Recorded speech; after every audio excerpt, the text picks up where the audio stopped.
Hello नमस्कार प्यारे बच्चों, मैं मुकेश एक बार फिर से आपका स्वागत करता हूं अपने YouTube channel of science world पर। तो यहाँ पर आज हम स्टार्ट करने जा रहे हैं क्लास 11th का अध्याय तीसरा या थर्ड चैप्टर हम शुरू कर रहे हैं। हम कर रहे हैं क्लास 11th की रसायन विज्ञान को। हमारे जो अध्याय उसका नाम है तत्वों का वर्गीकरण एवं गुणधर्मों में आवर्तिता। जो हमारा चैप्टर है इसको हम विस्तार से पढ़ने वाले हैं, यहाँ पर एनसीईआरटी को फॉलो करते हुए पढ़ेंगे। तो चलिए शुरू करते हैं। तो यहाँ पे देखिए, सबसे पहले बात की जा रही है तत्वों का वर्गीकरण एवं गुणधर्मों में आवर्तिता। तो अब इस पाठ के नाम से लेसन से हमें क्या सीखने को मिल रहा है वह देखते हैं। तो यह क्या कह रहा है, हमें सबसे पहले हमें पता होना चाहिए कि तत्व क्या होते हैं। तो उम्मीद करता हूँ आप क्लास 11 तक पहुँचे हैं, यहाँ तक मेहनत की है तो आपको तत्वों के बारे में तो अच्छी से जानकारी होगी। ठीक है, तत्वों का वर्गीकरण। तो अब इनको किस प्रकार से वर्गीकृत किया गया है, जैसे कि आज समय में आधुनिक आवर्त सारणी को हम पढ़ते हैं तो है इसका एक वर्गीकरण है, इसको एक व्यवस्थित रूप से दर्शाया गया है। उसमें वही क्या है, इसको किस प्रकार से जो हम कह सकते हैं कि इस आवर्त सारणी का निर्माण हुआ, किस प्रकार से इसका विकास हुआ, इस सभी चीज़ों को हम इस अध्याय में अच्छे से सीखेंगे। और उनके जो विभिन्न गुण हैं, उनके विभिन्न जो गुणधर्म हैं, उनके बारे में भी अच्छे से जानकारी हम यहाँ पर प्राप्त करने वाले हैं प्यारे बच्चों। अब इसके गुणधर्मों का पता चलेगा कि गुणधर्मों में आवर्तिता क्योंकि किस प्रकार से इनके गुणधर्मों की व्याख्या हम सीखने वाले हैं। तो सबसे पहले देखिए प्यारे बच्चों, हम यहाँ पर अगर बात करें तत्व की, तो अगर वर्तमान समय की अगर हम बात करें तो वर्तमान समय में हमें पता है हमारी जो आवर्त सारणी है उसमें 118 तत्वों को स्थान दिया गया। हम क्या कह सकते हैं, 118 तत्व खोजे जा चुके हैं, खोजे जा चुके हैं। तो वर्तमान समय में अगर हम कहें तो 118 तत्व क्या कह सकते हैं कि 118 तत्वों का आविष्कार हो गया है। आप कह सकते हैं कि उनके हमें पता चल चुका है कि 118 तत्व है। हो सकता है और तत्व भी मौजूद हो, हमें मिल नहीं रहे हो, तो वह अलग बात है। ठीक है प्यारे बच्चों, तो अगर हम बात करें कि ये ऐसा तो है नहीं कि शुरू से 118 तत्व थे। अगर हम सबसे पहले बात करें लगभग 1800 ईस्वी की, कि लगभग जो 1800 ईस्वी का वर्ष था उस समय जो तत्व थे वह कितने ज्ञात थे। तो प्यारे बच्चों अगर हम बात करें 1800, तो उस समय तक लगभग 30 तत्व ही ज्ञात थे। तो देखिए कितना जल्दी से हम कह सकते हैं कि विकास हो रहा है। ऐसे लगभग 222 सालों में हमने कितने तत्व और खोज लिए हैं, देख सकते हैं आप, लगभग 90 तत्वों की खोज हमने इन 200 सालों में हम कह सकते हैं कर ली है। अगर हम उसके बाद बढ़े, थोड़ा सा आगे बढ़ें और 1850, इन 50 सालों के गैप जो हमारे बीच है यहाँ पर प्यारे बच्चों, तो इसकी अगर हम बात करें तो इस समय में 1800 सन तक तो हमारे पास 3 तत्व ही थे। ठीक है, लेकिन जब 1850 की बात करें तो उस समय तक वैज्ञानिकों ने 65 तत्व ज्ञात कर लिए थे। तो इस समय अंतराल में भी आप देख सकते हैं 35 नए तत्व खोजे जा चुके थे। 1800 लेकर है 1850 तक के हम कह सकते हैं कि जो 19वीं शताब्दी थी या 19वीं सदी थी वह विज्ञान जगत के लिए बहुत एक वरदान था। बहुत अधिक इसमें विकास हुआ था, बहुत तेज़ी से जो हम कह सकते हैं कि विज्ञान के क्षेत्र में कार्य किए गए इस सदी में। लगभग 1800 लेकर से 1900 इस बीच में बहुत से वैज्ञानिकों ने बहुत से नियमों की खोज की थी, बहुत से जो तत्व उनको खोजा गया था। अब बात करें, अब वर्तमान समय में हमें पता है कि कितने तत्व हैं, 118 तत्व है। ये आपको इतना याद रखना है। अब अगर हम बात करें कि तत्वों को, तो हमें पता चल गया कितने तत्व हैं, तो कोई याद नहीं है। लेकिन अगर हम बात करें कि इनका हमें क्या वर्गीकरण क्यों करा, पढ़े हैं, ठीक है, तत्व हमें पता है, hydrogen, helium, lithium, beryllium, boron, इस प्रकार के तत्व हैं।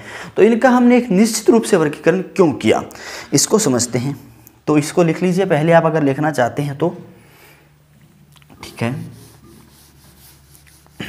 अब हम बात करें कि इसका वर्गीकरण करने की आवश्यकता क्यों हुई। यही हमारा एनसीईआरटी का टॉपिक है 3.2 की 3.1 तत्वों का वर्गीकरण क्यों आवश्यक है।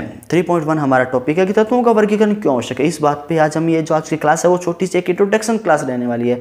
इंट्रोडक्शन करेंगे हम, जो बेसिक बातें हैं इस चैप्टर के बारे में उसे पढ़ेंगे। इसमें विस्तार से कुछ नहीं पढ़ने वाले हैं, बस जो बेसिक बातें हैं, बेसिक कॉन्सेप्ट हैं, जो आपकी बात मन में जो शंकाएँ हैं इस चैप्टर को लेकर वह क्लियर करेंगे। तो देखिए कुछ बच्चे सोचते हैं कि इसका वर्गीकरण क्यों किया गया, तो इसको मैं आप अपने दैनिक जीवन के उदाहरण के लेकर दिखाता हूँ। आप एक स्कूल में हैं, तो स्कूल में सभी बच्चे हैं, सभी बच्चे घूम रहे हैं, खेल रहे हैं, ग्राउंड में हैं।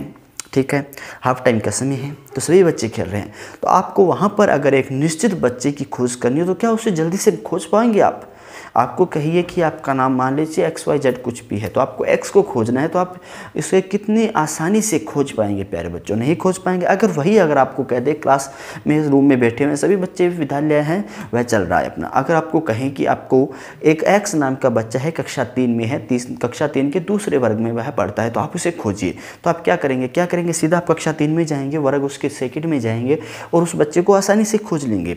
उसी प्रकार से इन तत्वों का वर्गीकरण भी इसीलिए किया गया, क्योंकि तत्वों के जो गुण धर्म थे, अब आपको पता है जो x है उसके गुण क्या हो गए कि वह कक्षा 3 का बच्चा है, कक्षा 3 में भी वह सेकंड वर्ग का बच्चा है, ठीक है। तो इसके अंदर गुण आ गए ना उसके, वह कहाँ पर बैठता है, वह सेकंड बेंच के ऊपर बैठता है, ठीक है। तो ये इसके गुण है, इन निश्चित गुणों के आधार पर उसने आपको वर्गीकृत किया गया है उसको।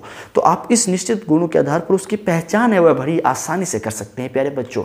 लेकिन अगर आपको सीधा ही कह दिया जाए कि कोई बच्चा है उसे खोज कर लाइए, तो आप कैसे खोज कर लाएंगे, आपको पता ही नहीं है वह क्या है, उसके गुण ही पता नहीं है।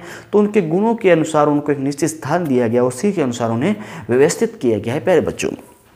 उम्मीद करता हूँ ये बात आपको अच्छे से समझ में आ गई हुई। तो इसी कारण हम क्यों करते हैं, वर्गीकृत क्यों किया गया, यही बात क्लियर हो जाती है। तो आज हम एक छोटी सी, हम सबसे पहले जो खोज थी, सबसे पहले जो हम कह सकते हैं कि आवर्त सारणी के निर्माण के लिए जो सबसे पहला कदम उठाया था, उस कदम के बारे में अगर हम बात करें तो वो थे हमारे लेवोजियर।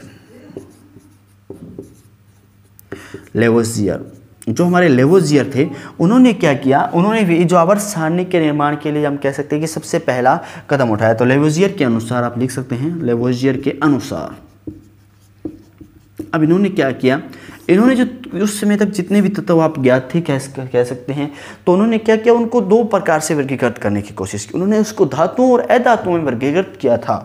तो देख लीजिए, पहले धातुओं की बात कर लेते हैं हम, धातु और अधातु। वैसे वर्तमान समय में हम एक और चीज़ पढ़ते हैं, क्या, उपधातु, ठीक है। धातु और अधातु दोनों की तरह व्यवहार करते हैं, तो उन्हें उपधातु भी कहा जाता है प्यारे बच्चों। अगर हम धातुओं की बात करें तो धातुएं किसे कहते हैं, तो सामान्यतः कुछ बच्चे इसकी यह परिभाषा भी दे सकते हैं कि सर धातुएं वह होती है जो क्या करती है, इलेक्ट्रॉनों का दान करती है, और वह कभी भी इलेक्ट्रॉन ज़्यादा आसानी से कह सकते हैं कि ग्रहण नहीं करती है, बहुत आसानी से ग्रहण नहीं करती है, ठीक है। ये परिभाषा भी अच्छी है। इस प्रकार से हम इसको क्या कर सकते हैं कि आप डिफाइन कर सकते हैं कि धातु किसे कहते हैं। कुछ गुण भी बता सकते हैं कि सर धातु चमकीली होती है, धातु आकाशवादनीय होती है, ऐसे कुछ विशेष धातु के गुण भी हो सकते हैं। इसी प्रकार से अधातु की बात करें तो बच्चे कहेंगे कि सर जो इलेक्ट्रॉनों को ग्रहण करती है, इलेक्ट्रॉनों को ग्रहण करने के लिए तैयार रहती है हर समय, वही क्या है, अधातु है, ठीक है। अगर उपधातु की बात करें तो हम इसमें क्या कह सकते हैं कि ये धातु की तरह भी व्यवहार कर सकती है, अधातु की तरह भी व्यवहार कर सकती है। तो अब वर्तमान समय में अगर हम बात करें, तो अगर हम कहें कि वर्तमान समय में हमारी जो आवर्त सारणी है उसमें कितनी धातुएं हैं, कितने अधातु हैं, कितनी उपधातु हैं, तो अगर वर्तमान समय की बात करें तो हमारे पास 91 धातुएं हैं। वर्तमान हमारी जो आवर्त सारणी है जिसमें 118 कुल तत्व है, एलिमेंट्स है, उसमें से 91 तत्व क्या है, धातुओं के हैं। अगर इसी तरह अधातुओं की बात करें तो 20 तत्व किसके हैं, अधातुओं के हैं। तो देखिए 90 और 20 कितने हो गए, ये हो गए हमारे 101, पीछे कितने बचे, 7। जो 7 तत्व हैं हमारे पास वह उपधातुएं हैं। अगर हम धातुओं में एक उदाहरण लेना चाहें किसी का, तो आप कह सकते हैं कि इसका छोटी सी आप परिभाषा भी लिख सकते हैं कि धातुओं को लिख लीजिए या धातुएं लिख लीजिए, धातुओं को या धातुएं इलेक्ट्रॉनों को इसके लिख लीजिए, अच्छा रहेगा। इलेक्ट्रॉन को त्याग देती है। अगर इलेक्ट्रॉनों को त्याग रही है तो वह धनायन बनाएगी या ऋणायन बनाएगी। अगर वह इलेक्ट्रॉनों को त्याग रही है प्यारे बच्चों, तो वह क्या कर रही है, धन आयन बन रहा है, धन आयन में परिवर्तित हो जाती है। उसी तरह से अधातु की बात करें तो इलेक्ट्रॉन्स को ग्रहण कर ऋणायन में परिवर्तित, ठीक है। इसी तरह से अगर उपधातुओं की बात करें तो हम कह सकते हैं वे तत्व जिनके गुण धातु और अधातु दोनों से मिलते हैं, तो क्या लिखेंगे, धातु व अधातु दोनों जैसे गुणधर्म, क्या, दोनों जैसे गुणधर्म प्यारे बच्चों। अगर उदाहरण में ले, अगर हम धातुओं का उदाहरण ले तो आप कोई भी ले सकते हैं, सोडियम ले लीजिए, कैल्शियम ले लीजिए, आयरन ले लीजिए, आप किसी भी धातु का उदाहरण ले सकते हैं। उसी तरह से आप अगर अधातुओं की बात करें तो अधातु में प्यारे बच्चों आप ले सकते हैं सिलिकॉन, जर्मेनियम, इस प्रकार के आप अधातुओं के उदाहरण भी ले सकते हैं प्यारे बच्चों, ठीक है। अगर हम उपधातु की बात करें तो उपधातु में ले सकते हैं आप हीलियम को ले लीजिए, नियोन को ले लीजिए, आर्गन को ले लीजिए, ठीक है। इस प्रकार के जो हमारे तत्व हैं वह क्या होते हैं, उपधातुएं होती है। ठीक है प्यारे बच्चों, जो क्या करती है, धातुओं की तरह व्यवहार भी कर सकती है, गुणधर्म रखती है, धातु की जैसे गुणधर्म भी रखती है। तो ये तो हमारी छोटी सी एक इंट्रोडक्शन कह सकते हैं क्लास है, जिसमें आपने समझा कि धातुओं का वर्गीकरण करना क्यों आवश्यक है, तत्व क्या होते हैं, एलिमेंट्स कितने होते हैं, किस समय तक कितने एलिमेंट्स थे, ये सभी बेसिक बातें हैं वो आज की क्लास में हमने क्या की है, सीखी है प्यारे बच्चों। तो उम्मीद करता हूँ ये आप जो हमारा नया अध्याय तीसरा है तत्वों का वर्गीकरण एवं गुणधर्मों में आवर्तिता, आपको समझ में आना शुरू हो चुका होगा। इसको हम पूरे विस्तार से पढ़ेंगे प्यारे बच्चों, आपको टेंशन लेने की आवश्यकता नहीं है। तो अगर आपको आज की क्लास पसंद आ रही हो तो अपने दोस्तों के साथ इसे शेयर कर दीजिए प्यारे बच्चों। मिलते हैं आगे वाली क्लास में, तब तक के लिए गुड बाय, टेक केयर, जय हिंद प्यारे बच्चों।